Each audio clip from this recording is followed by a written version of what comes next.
Assalamualaikum warahmatullahi wabarakatuh. Perkenalkan, saya Rati Putri Andanu. Pada kesempatan kali ini, saya akan membahas materi mengenai makna sila kedua, yaitu kemanusiaan yang adil dan beradab. Sebelum kita bahas lebih dalam mengenai makna dari sila kedua, saya akan menjelaskan terlebih dahulu mengenai latar belakang dari sila kedua. Sila kedua terdiri dari 3 kata. Yang pertama, kemanusiaan. Kemanusiaan yang berarti sifat manusia yang berakal budi. Kedua, adil, yang merupakan tindakan yang dilakukan berdasarkan norma, secara objektif, tidak dilakukan secara subjektif, dan tidak dilakukan secara sewenang-wenang. Serta yang ketiga, beradab, yang merupakan tindakan yang dilakukan berdasarkan nilai budaya seperti norma sosial dan norma kesusilaan.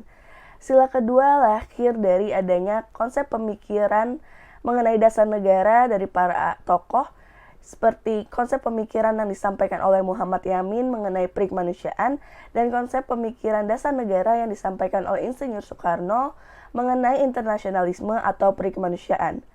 Prinsip pelaksanaan sila kedua yaitu mengakui bahwa setiap orang memiliki martabat yang sama, setiap orang harus diperlakukan yang sama sebagaimana pelaksanaan hak asasi manusia di Indonesia.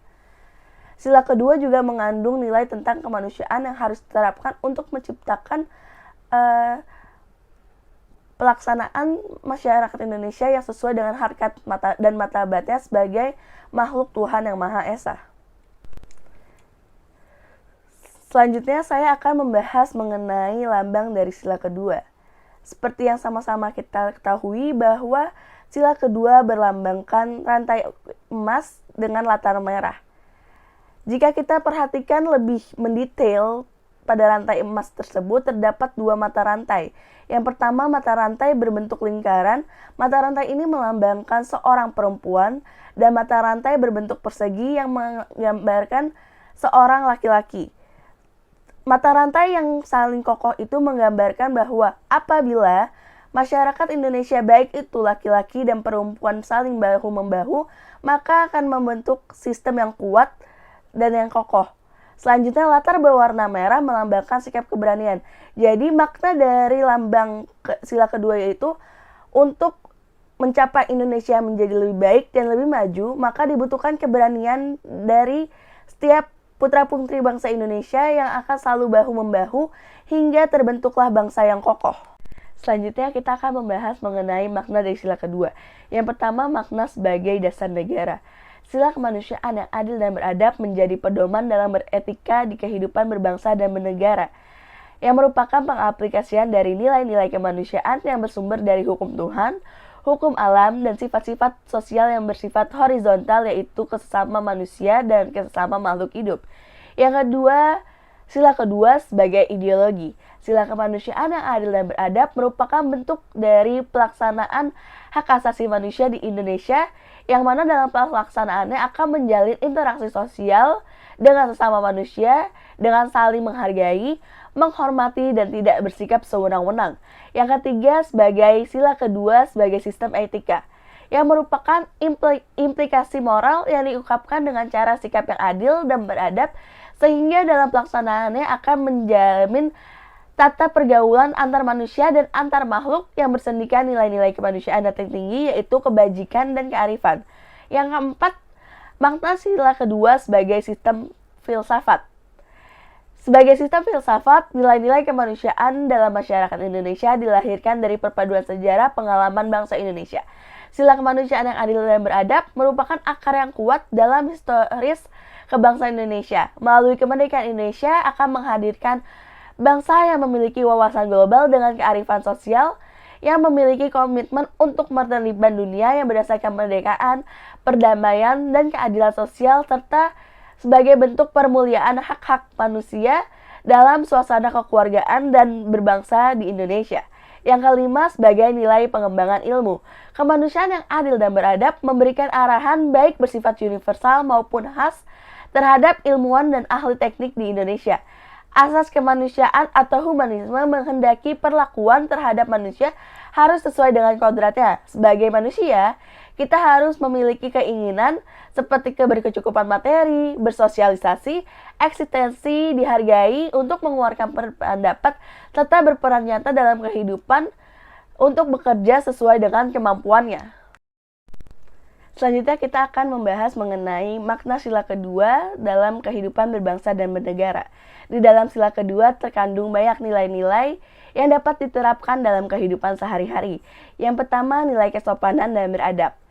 Dalam nilai kesopanan dan beradab, yaitu seluruh masyarakat Indonesia harus bersikap sopan serta memiliki adab yang baik dalam kehidupan bermasyarakat. Penerapan dari nilai kesopanan ini juga terkandung dalam TAP MPR nomor 1 tahun 2003. Adapun contoh penerapan nilai kesopanan dalam kehidupan sehari-hari, yang pertama, hormat dan selalu patuh kepada orang yang lebih tua.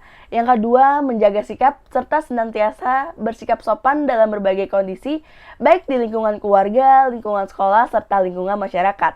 Nilai yang kedua yaitu rasa empati dan kasih sayang. Rasa empati dan kasih sayang perlu kita tanamkan di dalam lubuk hati kita, sehingga akan menciptakan rasa kepedulian terhadap sesama manusia, sehingga akan menciptakan kehidupan masyarakat yang selalu rukun serta saling bahu-membahu membantu sesama. Penerapan dari nilai rasa empati dan kasih sayang juga terdapat di dalam TAP MPR nomor 1 tahun 2003. Adapun contoh penerapan nilai rasa empati dan kasih sayang dalam kehidupan sehari-hari yaitu dapat dilakukan dengan cara yang pertama, saling menyayangi dan mencintai kepada seluruh masyarakat Indonesia. Yang kedua, selalu membantu pihak-pihak yang mengalami kesulitan.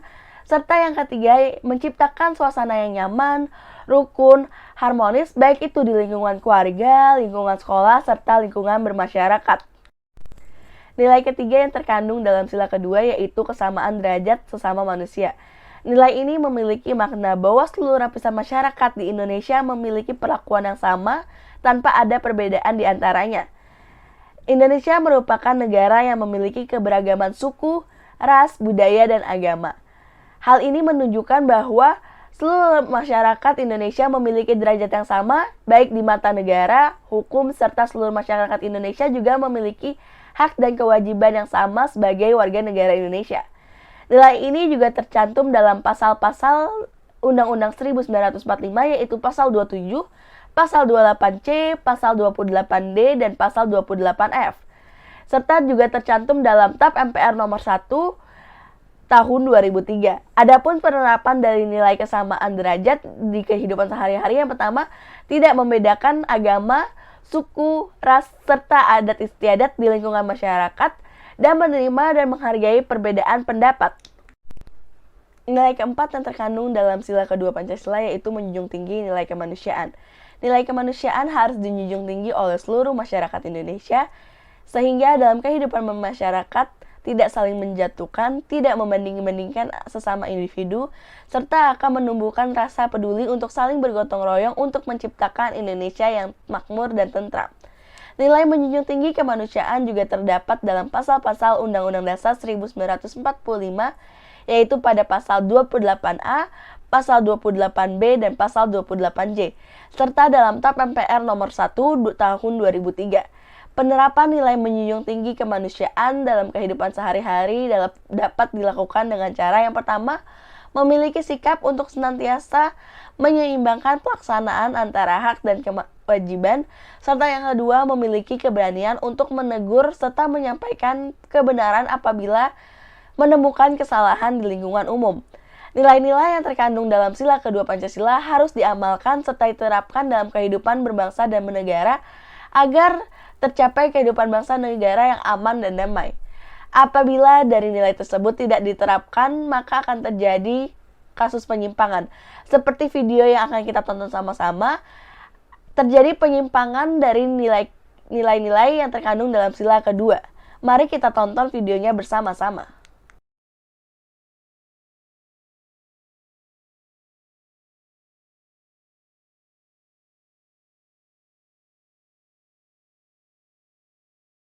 Setelah kita simak bersama, video tersebut merupakan salah satu contoh dari penyimpangan terhadap sila kedua Pancasila.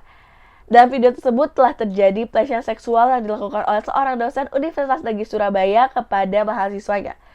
Kasus tersebut sangat bertentangan dengan sila kedua Pancasila yang memiliki makna bahwa setiap hubungan masyarakat harus berlandaskan dengan keadilan yang disertai dengan adab yang baik yang berlandaskan dengan norma-norma yang berlaku di masyarakat. kasus kekerasan seksual sangat bertentangan dengan sila kedua, yang mana seharusnya seorang wanita mendapatkan perlindungan, bukan malah mendapatkan sengsaraan. Dampak yang dapat dirasakan oleh korban yaitu adanya trauma dari korban serta korban mengalami tekanan batin. Untuk menghindari terjadinya kasus pelecehan seksual dapat dilakukan dengan upaya yang pertama, melakukan literasi mengenai pendidikan seksual. Yang kedua, kita harus berani bersikap tegas. Serta yang ketiga, apabila kita menemui kasus pelecehan seksual, kita harus